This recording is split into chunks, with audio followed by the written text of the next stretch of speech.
আমাকে দেখে যেন 10টা মেয়ে শেখে যে না, এই দুনিয়াতে নিজেকে সবার আগে ভালোবাসতে হয়, তারপরে অন্য কাউকে। আমি সেটা করিনি।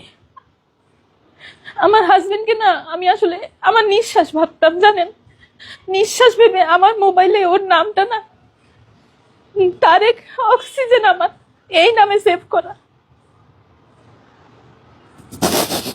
তার বিনিময়ে আমি যেটা পেয়েছি, আমি এটার বিচার চাই প্লিজ। কাউকে প্রত্যেকটা টেস্টে 2-3টে করে ক্যানেলা পরায়, তারপর যখন মেশিনের ভিতরে বডিটা নেয় ইনজেকশন পুশ করে, অনেক জ্বালা করে, তারপরও আমি কষ্টটাকে কষ্ট মনে করিনি।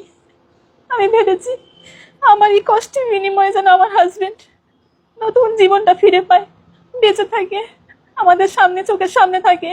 আমার ছেলেটা যাতে বাবা বলে ডাকতে পারে, আমার ছেলেটা যাতে বাবার নামের আগে মৃত শব্দটা লিখতে না হয়। এই কষ্টের